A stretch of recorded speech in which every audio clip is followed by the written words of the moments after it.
If JoJo is known for one thing among anime fans, it's for its drip! Like, goddamn, it doesn't matter what part it is, you just know they're gonna be stepping out every day like it's Paris Fashion Week. Lights, camera, action, let's go, and 1, 2, 3, JoJo pose, perfect, boom, fabulous. But which part of JoJo has the most drip? The part to end all other parts. The part that puts all the others to the curb. The part that one might say, drip the hardest. Look too hard, don't stand too close, you gon' fuck around and drown off this. And today we're gonna be finding that out once and for all in a list style format. Just some prerequisites for this ranking. How I rank the parts has nothing to do with its plot. I'm judging strictly on the fashion.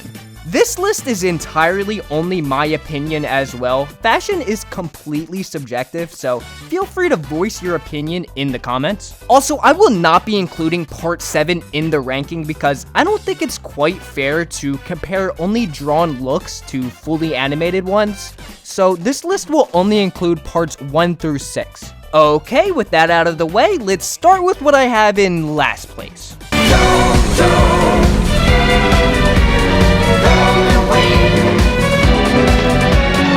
Originally, when formulating this list, I had Stone Ocean in second to last place, but the more and more I thought about it, I had a lot more negative things to say about part 6 than what I eventually put in second to last place. So yeah, Stone Ocean has the least amount of drip inside of JoJo.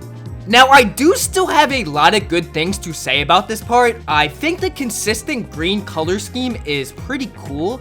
Jolene's outfit is fun and always serving, and Poochie's medieval veil is sick. But honestly, that's about it.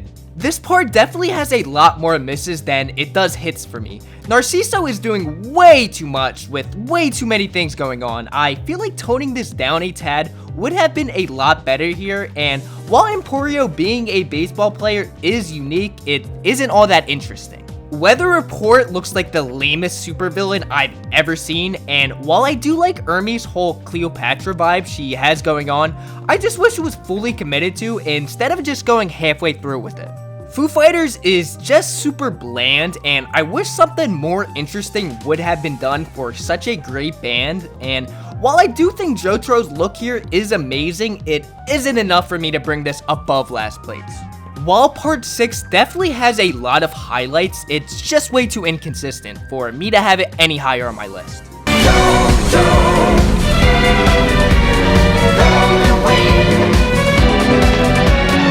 I think most fans would have had part 1 in last place, and I can see why. I mean, it isn't exactly super high on my list either, but I can definitely admire what was being attempted here.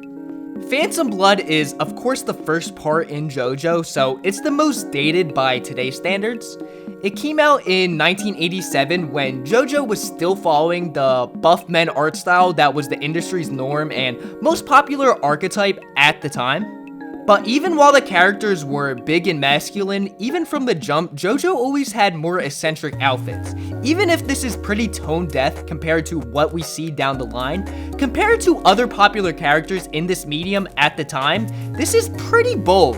Phantom Blood has its characters dressing the most preppy out of any part of JoJo, trying to match the old money, wealthy rich kid character type of the two main characters of this part, Jonathan and Dio. This part took place in the 1880s, so a lot of the clothing design choice were made to look like what was worn in this time period. I think the preppy, old-timey, at some points even vampire-esque aesthetics part 1 has going for itself was interesting and definitely mirrored the plot of Phantom Blood well. It's hard to go wrong with dressing in a more formal attire, and the color schemes fit for Dio and Jonathan respectively. I do like it for what it is, and it's pretty unique compared to what was anime's norm of the time period, but it still feels very much primitive to what would come for JoJo. It just doesn't have that splash that would come to be what JoJo is known for, so I can't warrant having it super high on my list. Phantom Blood had a cool style, but it just simply doesn't compare to the aesthetics of later parts of JoJo.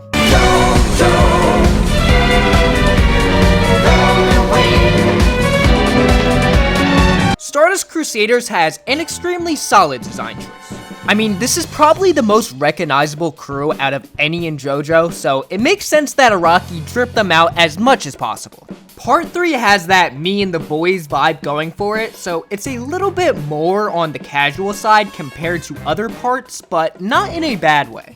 I'll be the first to say, just because something is more eccentric and out there doesn't automatically make it better. Stardust Crusaders is a great example of that. Sure, it might not be as flashy as other parts, but it makes so much with what it does have going for itself. Everyone in the cast looks very distinguished from one another, and all the characters have their own individual feel going on. Joseph got that matured, cowboy, Indiana Jones type beat aesthetic going for himself. And then his grandson Jojo got so much drip, rocking 2 belts and a flat rim. He's ready to turn up in NYC on a Friday night without 0 fucks to spare. Abdul looking fresh with an iced out 24 karat gold chain hanging from his neck like a noose. And then I don't know how to put it into words, but Polnareff's outfit just suits him so well. Somehow it just matches his character perfectly. The only one in the crew I'm kinda meh about is Kakyoin. Just kinda whatever. Not a huge fan of the shade of green chosen, but it's nothing too bad. Part 3 is just extremely solid on the drip scale. It isn't trying the hardest, but that works for this part. Stardust Crusaders kept it clean and cool, but didn't do anything that blew me away, so I think this is a fitting place on the list for Stardust Crusaders.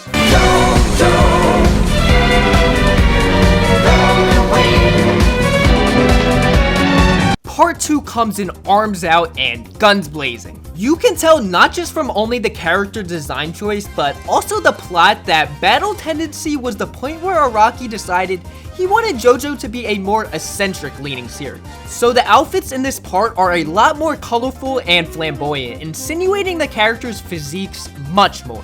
Muscles are out and skin is showing, completely throwing away the conservative apparel Part 1 was tied to. We see JoJo going from ties and cardigans to abs and unfiltrated sexiness. There's a reason young Joseph is called the hottest anime character ever. Still to this day, Part 2 has some of the most iconic looks in all of JoJo, most of which are sported by Joseph, whether it be his vibrant scarves or his iconic crop tanks. Joseph is so much more fun a protagonist compared to Jonathan, and it's shown in his dress code too. Joseph wants to stop villains, but he also wants to look good doing it, as well as just having fun, cracking jokes in the process. I think this wardrobe change from Part 1 to Part 2 signifies JoJo going from a pretty standard battle shonen to something more fun and bizarre, something that feels more JoJo. Also, I think Caesar has one of my favorite outfits in all of JoJo. Damn! Everything looks so flowy and chill, it captures his personality to a T. Battle Tendencies fashion was so iconic in the series that it would be a disservice if I placed it any lower. I was even so tempted to put it higher, but it has some tough competition, so 3rd place is where it lands.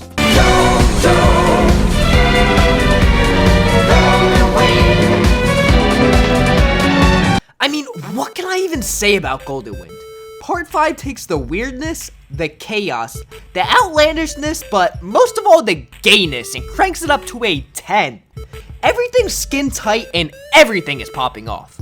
JoJo completely threw away any semblance of normality, embracing its flamboyancy 100% here, and nobody's safe. Everyone in the cast is dripped out, looking like a high fashion runway model right in the heart of Italy. Everyone's design choice just works so well. To start, Giorno of course being the MC and Dio-san has a purple jumpsuit on to represent his royalty, and what at least I always thought, his hair functioning as the crown. The wings on his neck are so perfect, and he looks like an ancient Greek goddess here. Then of course Bucciarati, probably top 3 fits in JoJo. I love the eggshell white slick futuristic getup he's rocking, and the golden zippers just add to that extra flair.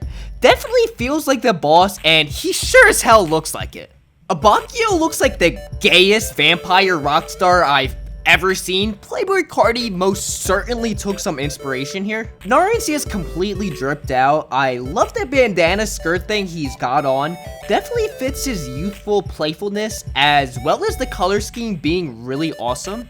Fugo has a pretty goofy outfit on, but I really love the tie, and it kind of makes sense for him since his goofy ass decided to leave his crew behind. Then there's Mista, probably has the most out there outfit out of any in JoJo. If I saw someone walking around in this, I would probably die of laughter, but of course this is an anime, so it's different, and I love this outfit so much in the anime. For Mista, it's the red and blue color scheme that really does it for me, as well as the hood and the crop being good additions as well. The design on Trish's skirt is so fresh, as well as the short pink hair hole thing she has going on, and Diablo just looks like Narciso done right. Golden Wind definitely feels the most JoJo out of any part. Everything is colorful and wild, and everyone looks stunning. This is what I think most fans would say is the part with the best drip in JoJo, and I totally agree. Part 5 is the most fun, but there's still one other part that I think is just slightly better than Part 5.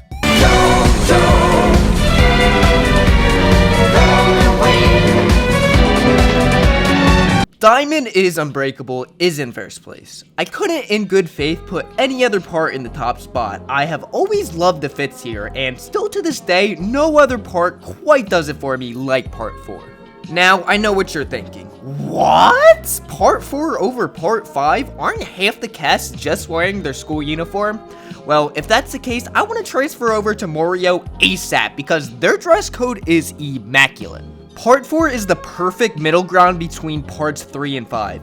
It's not quite as out there as Golden Wind, but it throws in a lot more spice than Stardust Crusaders. It has the best of both worlds here, not completely dipping its toes into either, and instead staying completely fluid and itself. Everything in this part is just perfect. The color scheme is vibrant, the hair is obviously flawless, and everyone's outfits are completely stunning. And everyone's fit suits them to a T. Obviously, Josuke's hair is of course amazing, and he's got his chest out, throwing up peace and love, which I thought was a really cool touch to add into his outfit. And his buddy Okuyasu throwing up big money with the drippiest church shoes I've ever seen. And again, with the two belts thing, shit. He's got just so much swag and charisma throughout all of this part in JoJo. Rohan has a couple of really cool looks in this part, each giving off that art school graduate aura. Then the two highlights of this part by far are Jotaro and Kira. To put it simply, these fits are just immaculate. This is my favorite version of Jotaro by far. The whole white outfit makes him look like he's some sort of higher god here. And then Kira is who I would say is the best dressed in JoJo hands down. The formal drippiness he displays is unmatched. Jeez, I just love Kira's outfits so much. Part 4 might not be everyone's favorite part fashion-wise, but it sure is mine. Just so many classic looks here, and that's why it lands as the top spot on my list. But yeah, those are of course only my opinions on the drip scale in JoJo. It was pretty hard to make this list, but I think I'm happy with the outcome. If you guys liked this video, I have a whole bunch of other videos on my channel about JoJo, so I would definitely recommend you go check them out. I think you'll like them. But yeah, that's about all for me for today, so have a good one.